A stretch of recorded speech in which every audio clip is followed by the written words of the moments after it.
going back to how things got started, right? It says you guys started in 1998, but really you didn't have an official Eagles of Death Metal album until 2004. So what happened between the Desert Sessions and the making of Eagles of Death Metal's first album? We just couldn't get a ride to the studio. Yeah. My mother was working. Yeah. So his mom was working, and we had a sitter watching him, and then we just got a car, finally got a car, and his mom came home. Yeah. Yeah. And then we were able to get to the studio. Yeah. So what was the whole process like? Sorry, I took it there. What was the whole process like, though, of writing the latest album? It was, really it's just an excuse for he and I to sort of hang out together.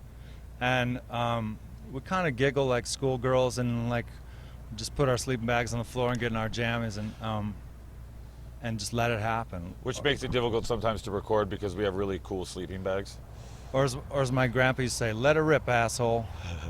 But I mean, he didn't like me that much. So the sleeping bags, they zipper down too. Thank you so much for hitting upon the reality. Zipper down is kind of an old desert phrase, which means cool out. But in the Boy Scouts, it means it's bedtime. It's time to zipper down your tent. So it had nothing to do with letting it all hang out. That was just something you said. Letting it all hang out. It was already out. Because so in the Boy Scouts, every up, troop master only lets it hang out when the zipper's down on the tent. Oof. Gross.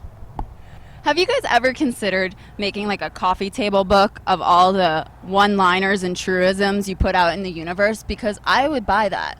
I love this girl. I just like to sort of frisbee them out there and let them sort of hit everyone else in the forehead. A book that's like a big frisbee? Oh my God, you could throw it in the bookstore to the people when they want to get it. And have like a little snap on it to keep the pages from flying open, but you could... What you do is you throw it, it hits someone in the forehead, and you go, catch, afterwards. That's the way like 4 after the golf ball hits them? Yeah. And then you high five. Yeah. High five. So is this an amazingly special tour for you guys? Because usually you don't come out and play drums a lot with Eagles of Death Metal, even though it is a joint project. He doesn't even come out and play drums a little with Eagles of Death Metal. But this is my coming out party. So yeah, the world's been a big closet, and we're going to have an out-of-closet experience tonight. Yeah. Okay, one last question before I know you guys have more things to do and get ready for the show. There's a little bit less cowbell on this album. I know. But he used a bigger cowbell, but on less songs. Yeah, what I did is I used the bigger cowbell less, and so it's more concentrated in the times that you use it.